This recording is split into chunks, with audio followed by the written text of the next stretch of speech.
All right.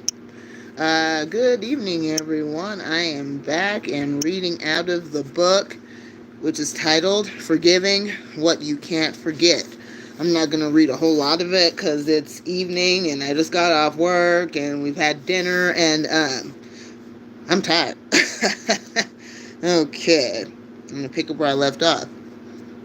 My ability to forgive others rises and falls instead on this, leaning into what Jesus has already done, which allows his grace for me to flow freely through me. Ephesians 4:7.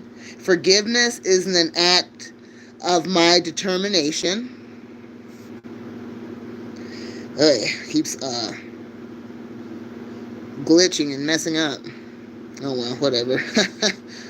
Forgiveness is only made possible by my cooperation. Cooperation is what I've been missing. God knew we couldn't do it on our own. He knew that full well. Right from the very moment the crunch of the forbidden fruit became sin's first sounds.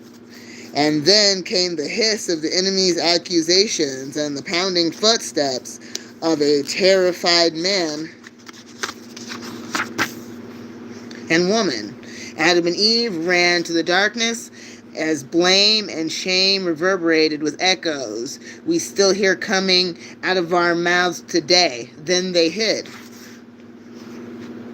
As soon as sin was their choice, the cover of darkness became their preference. And please be patient as I type these next words. It's not just when I do something wrong that I find myself running and hiding in the darkness. It's also when I do the very opposite of what I should in reaction to someone who sins against me, wrongs me, hurts me, or even just inconveniences me. My first inclination most of the time isn't to bless them or to be patient with them or to be all things Romans 12 and give them a happy meal and a chocolate milkshake. Nope. Yeah, she funny. She got jokes. My first inclination is to do the very thing I'm so critical of them doing. I let my justifications for retaliation draw me in, and I make sure I hurt them the way they hurt me. And when sin is my choice, the cover of darkness is my preference. But make no mistake, it isn't just what covers me, it's also what hovers over me with that maddening heaviness. Human hearts are so very prone to want to cover things up. We all have that place we run to where it is dark rather than risk what may come out in the light. We want freedom, but are resistant to simply do what God said to do. God knew all of this, so he made a way not dependent on our strength, a forgiving way, a way to grab onto Jesus' outstretched arms, bloody from crucifixion and dripping with redemption.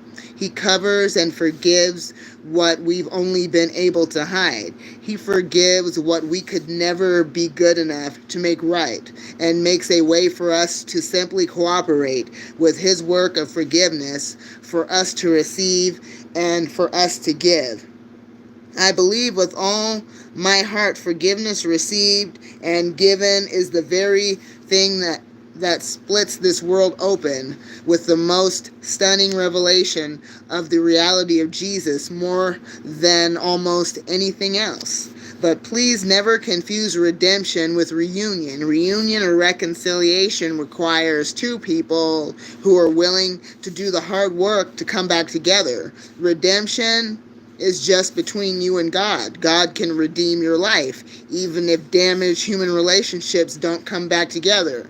That's a big one for me right now too, especially like in terms of biological relatives, family members. That's just something that I cannot see happening anytime soon. But then again, who knows? God is a miracle worker. And you and I can forgive even if the relationship never gets restored. It's so incredibly freeing to forgive and not have to wait on other people who may or may not ever want to or be willing to talk all of this through. Forgiveness isn't always about doing something for a human relationship, but rather about being obedient to what God has instructed us to do. Those who cooperate most fully with forgiveness are those who dance most freely in the beauty of redemption. And what exactly is this beautiful redemption? It is you accepting the exchange God is offering. What you give up, the right to demand that the one who hurt you pay you back or be made to suffer for what they've done. God will handle this.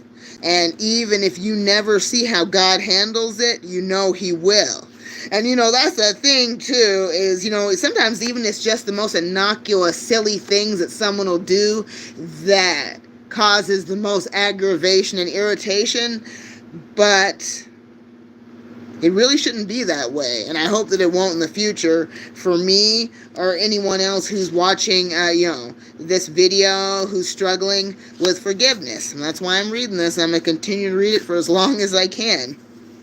Let's see. What you get. The freedom to move on. The scenery for your life should not be the pit of pain that person dragged you down into. There's so much more to see and discover and experience.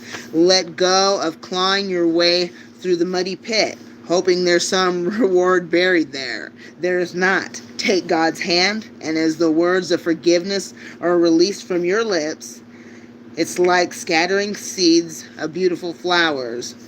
The mud of the pit becomes fertile soil with potential, and before long, you'll be dancing through all that has blossomed and bloomed around you.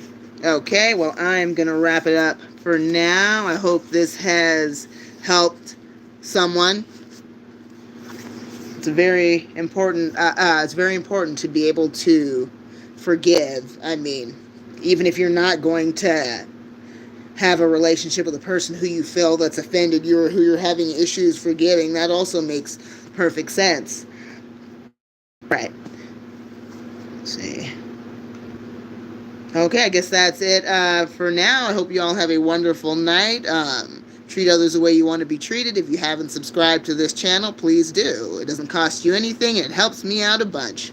Have a wonderful night. God bless you all. Bye. Oops, let's see here. There we go. All right.